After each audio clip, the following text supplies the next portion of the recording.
afdalul dzikri, zikir yang paling tingginya zikir adalah la ilaha illallah. Di atas la ilaha illallah adalah baca Quran. Maka berbicara la ilaha illallah, maka tidak ada tandingannya. Kata Nabi, siapa orang yang mengucapkan la ilaha illallah sekali aja, maka dituliskan baginya ganjaran 20. Dan Allah hapus daripada orang tersebut 20 kedosaan. Assalamualaikum warahmatullahi wabarakatuh. Bismillahirrahmanirrahim. Alhamdulillahi rabbil alamin. Wassalatu wassalamu ala sayyidil awwalin wal akhirin, sayyidina wa maulana Muhammadin wa ala alihi wa sahbihi ajma'in. Allahumma inna nastahdika li arsyadi amrina wa zidna ilman yanfa'una. Qala al-imamul muallif rahimahullah wa nafa'na bihi wa bi barakati ulumihi wa ghafara lahu wa li masyayikhihi wa li masyayikhina amin. Qala as-Suhaimi, betul ya, afdalul asya'i al-iman. Telah berkata oleh Imam As-Suhaimi, adapun paling afdalnya segala perkara yaitu beriman kepada Allah. Wa huwa qalbiyun, dan iman ini yaitu bangsa hati. Wa afdalul kalami kalamullah, adapun afdalnya omongan yaitu kalamnya Allah. Wa afdaluhul Qur'an, dan paling afdalnya kalam Allah yaitu Al-Qur'an. Wa afdalul kalami ba'dahu la ilaha illallah, dan paling afdalnya kalam sesudah Al-Qur'an yaitu la ilaha illallah. Fahiya afdalu minal hamdi ala sahihi, maka dia la ilaha illallah itu lebih utama ketimbang daripada puji-pujian alhamdulillah ala sahihi, atas qaul yang sahih. Li'annaha tanfil kufra, karena bahwa la ilaha illallah itu dapat menafikan akan kekufuran. Wa qala ba'duhum, dan berkata oleh sebagian ulama, inna kalimata la ilaha illallah isna asyara harfan, sesungguhnya kalimat la ilaha illallah itu ada 12 huruf. Fala jarama, maka tak dapat tidak, ay fala budda, maka tak dapat tidak, annahu wajaba biha sanata asyarata faridatan, yaitu bahwasanya, yaitu wajib dengan la ilaha illallah itu dengan 12 huruf oleh 12 kefarduan. Sittatun zahiratun, 6 yang zahir, wa sittatun batinatun, dan 6 yang batin. Amma sittatun zahiratu, adapun 6 yang zahir, fattaharatu, maka yaitu bersuci, wassalatu, dan salat, wazakatu, dan zakat, wasaumu, dan puasa, wal hajju, dan haji, wal jihadu, dan jihad. Wa ammal batinatu, adapun 6 yang batin, fattawakkulu, maka yaitu tawakal, wa tafwidu, dan berserah diri kepada Allah, wasabru, dan sabar, wa ridha, dan ridha, wa zuhdu, dan zuhud, wa taubatu, dan taubat. Wallahu a'lamu bissawab. Segini, Bapak, Ibu, saudara-saudara sekalian, malam hari ini kita masih berbicara keagungan la ilaha illallah, dan kita berbicara tinggian mana la ilaha illallah dengan alhamdulillah. tinggian mana di mata agama la ilaha illallah dibanding alhamdulillah. Kata Syekh Nawawi, saudara, qala Suhaimiyu, Imam Suhaimi di dalam kitabnya Al-Mazid, hasyiah daripada Ithaful Murid ala Jauharatit Tauhid, afdalul asya'i al-iman, yang paling tinggi dibanding apa saja, yaitu beriman kepada Allah Subhanahu wa ta'ala. Sebab ini pondasi, yang lainnya tembok, kusen, atap, pintu dan seterusnya. Jadi yang paling tinggi tidak lagi iman kepada Allah. Dan ngomongin iman adalah amal hati, wa huwa qalbiyun. Iman ini urusannya hati, bukan urusannya ucapan.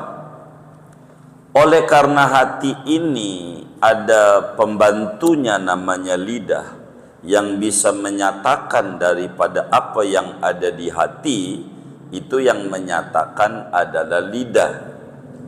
Karena itu sesudah iman, yang paling tingginya adalah dari anggota tubuh yang ada adalah lidah. Karena itu wa afdalul kalami kalamullah, paling afdalnya omongan yang keluar daripada lidahnya seorang anak manusia muslim adalah firman Allah. Udah enggak ada lagi. Yang paling tingginya yang diomongin adalah firman Allah. Kalau ngomongin firman Allah, tentu yang paling tingginya adalah kitab suci Al-Quran. Maka Al-Quran ini adalah afdalul kalam. Quran itu paling afdalnya daripada kalamnya Allah Subhanahu wa ta'ala. Ba'dal Quran, yang paling tinggi adalah la ilaha illallah. Inilah kita berbicara betapa agungnya la ilaha illallah. Jadi la ilaha illallah ini disebutnya afdalul kalam, afdalul dzikri. Zikir yang paling tingginya zikir adalah la ilaha illallah. Di atas la ilaha illallah adalah baca Quran. Di atas Quran ini sebagai pondasi keimanan yang mantap kepada Allah Subhanahu wa ta'ala. Iman yang mantap kepada Allah, maka berbicara la ilaha illallah, maka tidak ada tandingannya. Sesudah Al-Quran, kalam yang paling tinggi diucapkan oleh kita adalah la ilaha illallah. Lalu ulama berselisih pendapat, tinggian manakah antara la ilaha illallah dengan alhamdulillah? Dua-duanya adalah zikir. Yang satu zikir memuji kepada Allah dengan segala asma dan sifatnya, dari berbagai nikmat dan limpahan anugerahnya, itulah alhamdulillah. Kalau kita mau qomat kamit mulut kita, tinggian mana yang harus kita qomat kamitkan bila dibenturkan dua hal? Apakah la ilaha illallah, apakah alhamdulillah? Sebagian ulama menyatakan yang paling tinggi itu alhamdulillah, yang paling tinggi dibanding la ilaha illallah. Dari mana?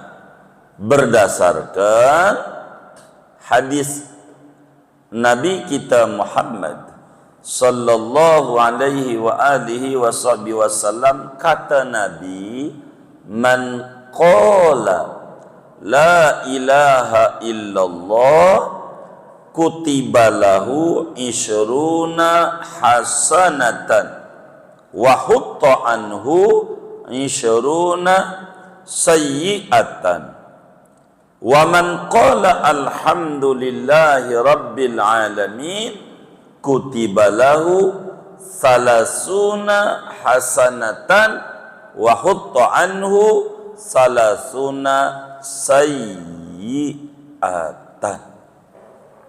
Kata Nabi, siapa orang yang mengucapkan la ilaha illallah sekali aja, maka dituliskan baginya ganjaran 20. La ilaha illallah, 20 kebaikan Allah tuliskan sekali daripada kita membaca la ilaha illallah. Dan Allah hapus daripada orang tersebut 20 kedosaan, 20 dosa rontok sekali baca la ilaha illallah. Namun kata Nabi, siapa yang mengucapkan alhamdulillahi rabbil alamin, alhamdulillah ala ni'matillah, alhamdulillah ala barakatillah, alhamdulillah hamdan yuafi ni'amahu wa yukafi'u mazidah, walhamdulillahi rabbil alamin. Siapa yang mengucap alhamdulillah, kata Nabi, maka dituliskan baginya 30 ganjaran, 30 kebaikan, dan dihapuskan daripadanya 30 kedosaan. Artinya, bila la ilaha illallah itu 20 yang rontok dari dosa, sementara alhamdulillah 30, maka tentu tinggian alhamdulillah. Begitu kata sebagian ulama. Namun sebagian yang lain, dan ini adalah yang sahih pendapatnya, kata kitab kita, fahiya afdalu minal hamdi ala sahihi, maka la ilaha illallah itu lebih tinggi dibanding alhamdulillah, kata sebagian ulama yang lain. Dan ini adalah yang mu'tamad, tinggian alhamdu ay tinggian la ilaha illallah, tinggian itu. Kenapa tinggian la ilaha illallah dibanding alhamdulillah? Bukankah ganjarannya 30 turong tok tu dosa, yang ono la ilallah 20? Ada banyak alasan. Yang tertingginya li'annaha tanfil kufra, yang namanya la ilaha illallah bisa menolak kekufuran. Orang kalau pengen jadi muslim bukan baca alhamdulillah, bukan, tapi bacanya asyhadu alla ilaha illallah. Ini menunjukkan tinggi la ilaha illallah. Yang kedua,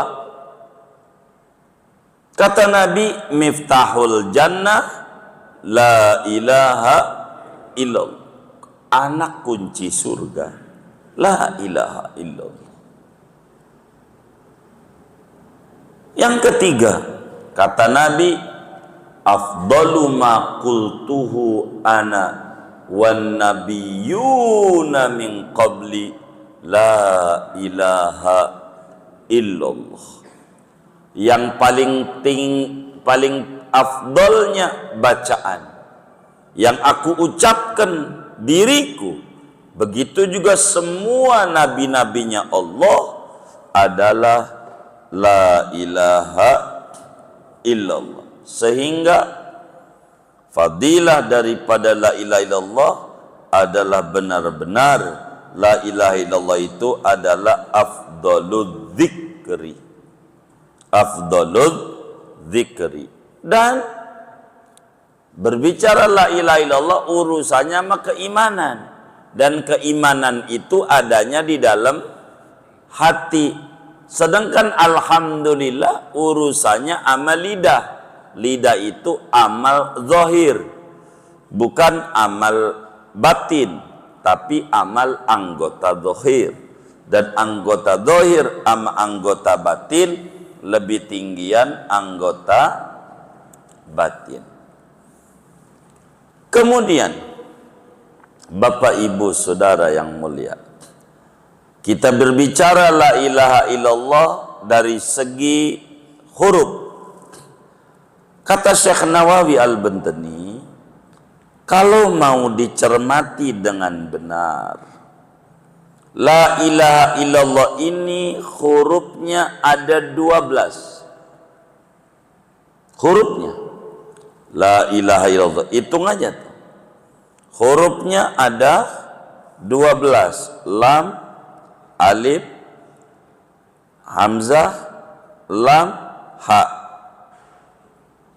Terus hamzah, lam, alif, alif, lam, lam, ha. Berapa? 12 huruf. 12 huruf.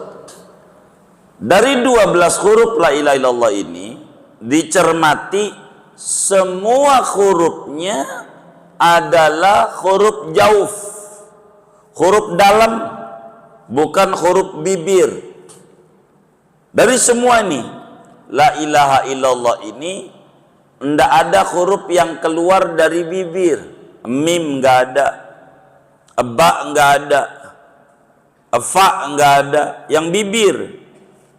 Sehingga mulutnya mangap aja bisa baca la ilallah, mangap doang. La ilaha illallah bisa.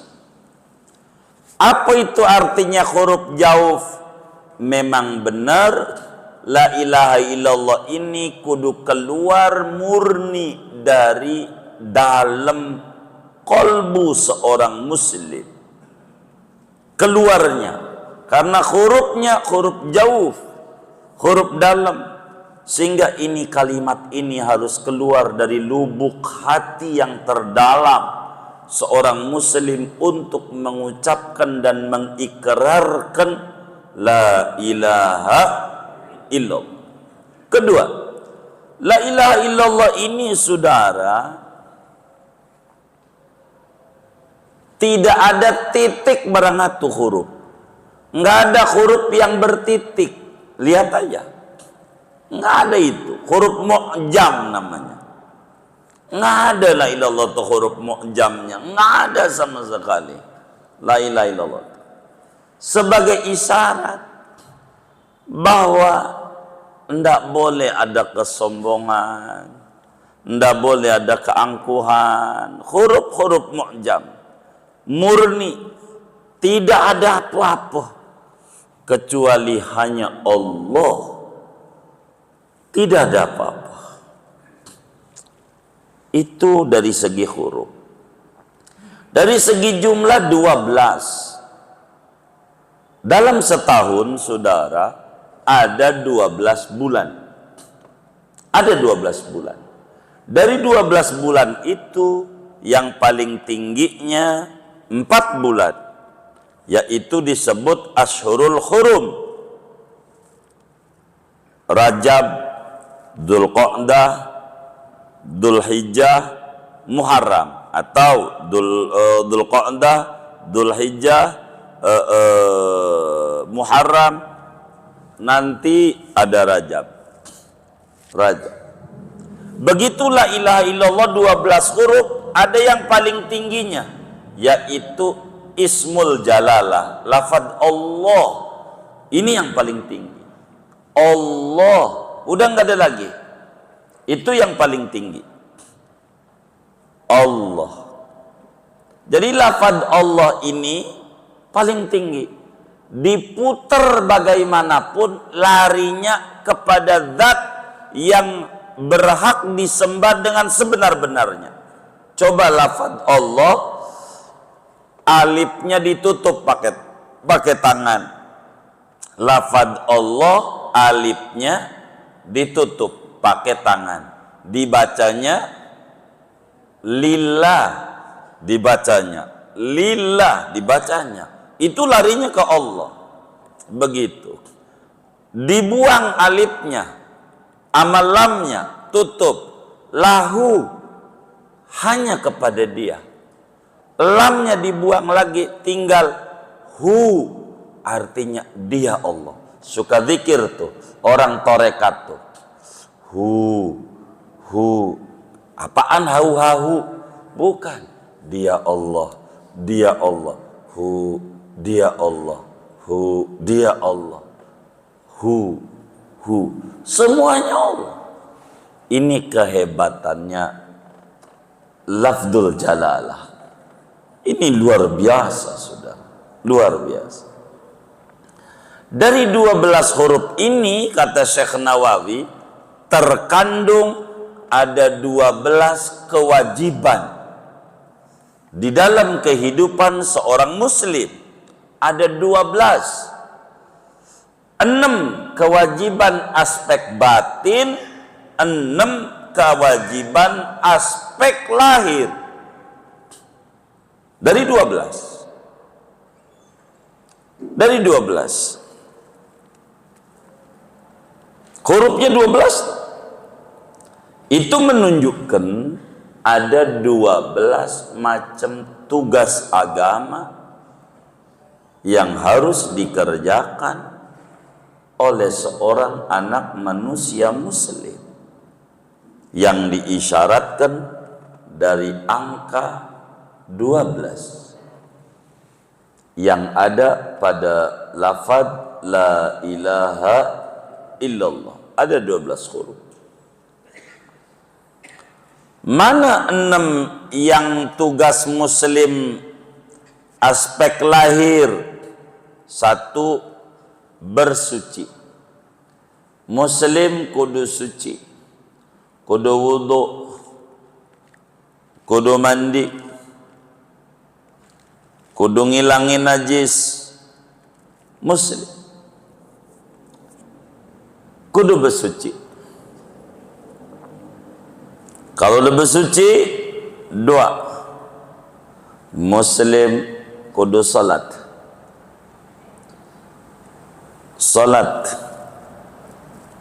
Salat ini ibarat manusia kepala. Jadi ada orang nggak ada kepalanya, hidup nggak? Ada orang nggak salat, nggak hidup.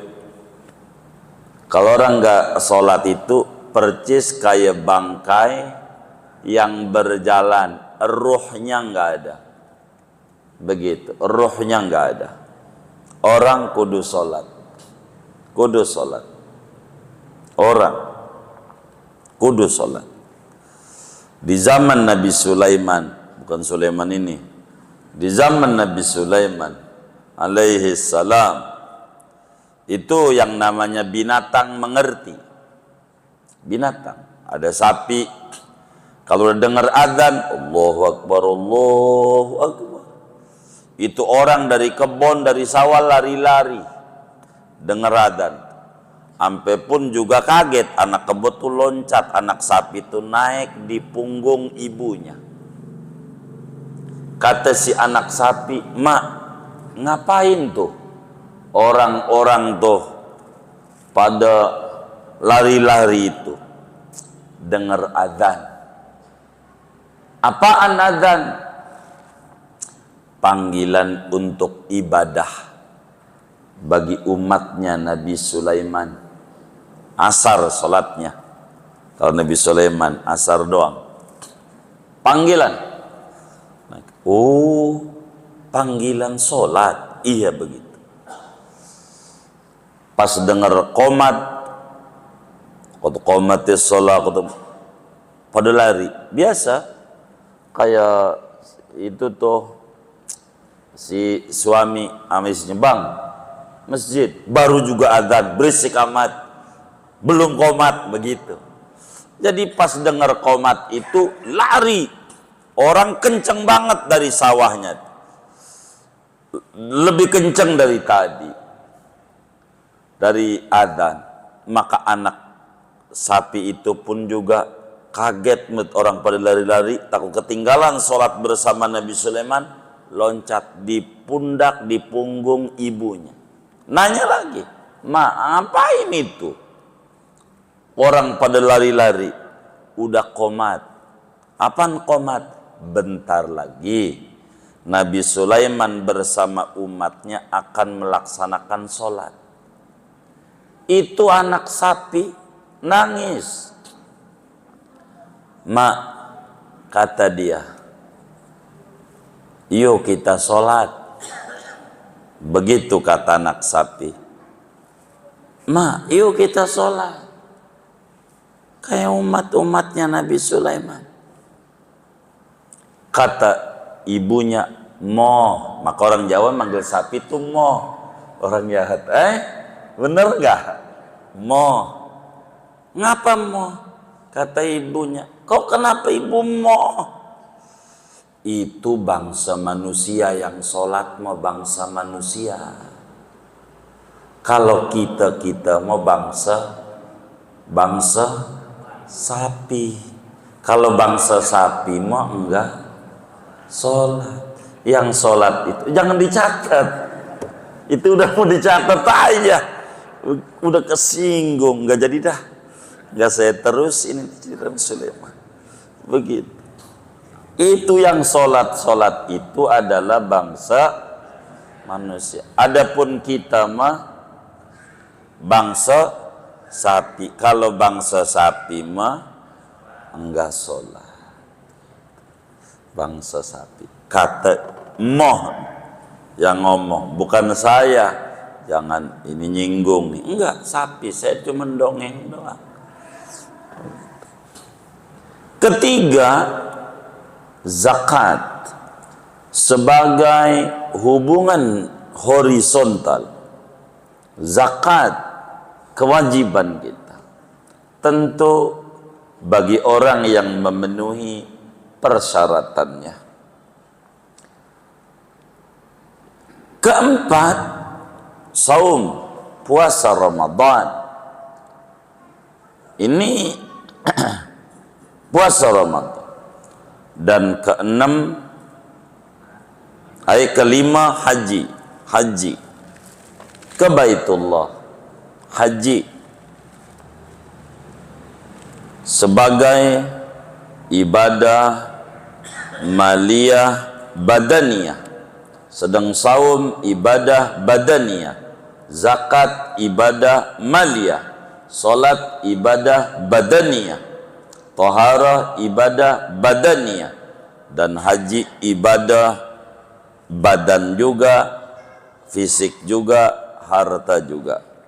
Dan keenam, jihad Palestina sebagai Masjidil Aqsa adalah masjid ketiga daripada umat Islam. Kita doa kaum muslimin, mudah-mudahan Allah beri pertolongan yang ada di Palestina, Allah beri kemenangan, dan mudah-mudahan Palestina menjadi negeri yang murni merdeka sejajar dengan bangsa-bangsa lain, supaya kita bisa beribadah di Masjidil Aqsa dengan penuh kekhusyuan dan penuh ketenangan.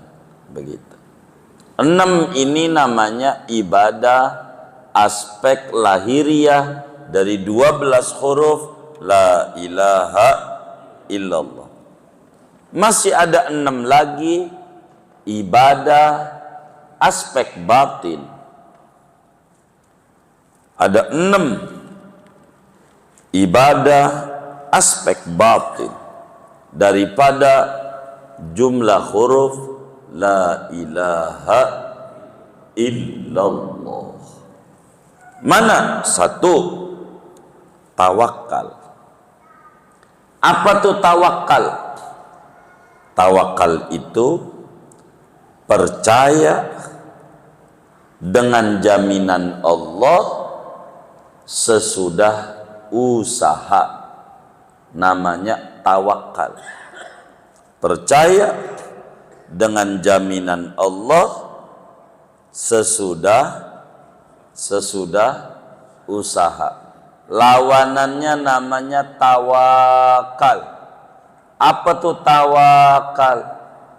Percaya dengan jaminan Allah tanpa usaha. Jadi tidur aja di masjid pengen punya anak, bininya nggak dikelonin. Punya anak nggak kira-kira? Yang kayak begitu apa namanya? Tawakal.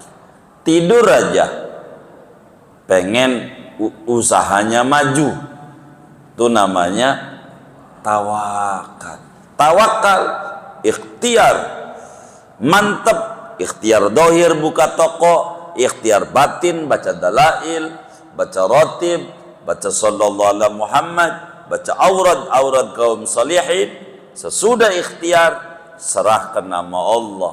Fa idza azamta fatawakkal 'ala Allah. Udah beres seluruhnya baru tawakal. Jadi tawakal ba'dal azmi. Sesudah mantap kita pada ikhtiar baru. Jangan udah nyerah, kayaknya berat, ini berat, begitu berat ini pilpres sekarang berat. Ntar dulu, perang belum udah berat aja, mikul belum, perang. Kalau udah beres baru tawakal. Mulai ikhtiar belum udah berat, begitu kayak dipikul aja, begitu. Itu tawakal. Terpanjangnya bagaimana cara tawakal, ada berapa tingkatan tawakal, nanti di depan Syekh akan jelaskan. Jadi biar saya tidak panjang pada bagian ini. Tawakal. Yang kedua adalah tafwid. Tafwid, pasrah penuh totalitas.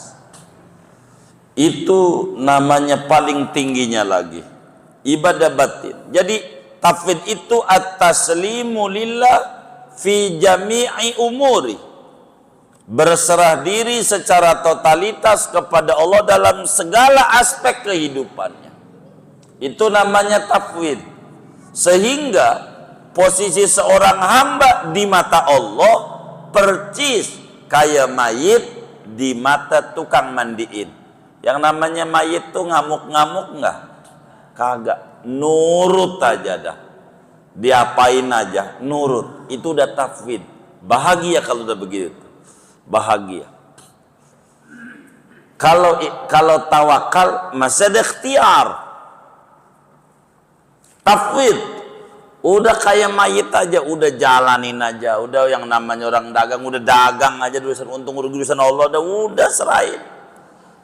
Udah tafwid, udah kayak mayit nggak bakal nanya nanti bakal dikuburin di mana, terserah yang hidup. Mau ditaruh di pohon juga boleh. Bilang sama anak-anaknya, anak-anakku sekalian, kalau baba mati taruh aja di atas pohon ya. Begitu. Sebab ada kiai bilang begitu, anaknya nanya sama saya, ini gimana Ustaz?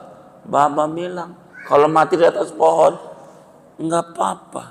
Iya, maksudnya tugas sampean, urusan mati mah. Kalau pengen dosa di atas pohon, ya kalau pengen gak dosa dikuburin.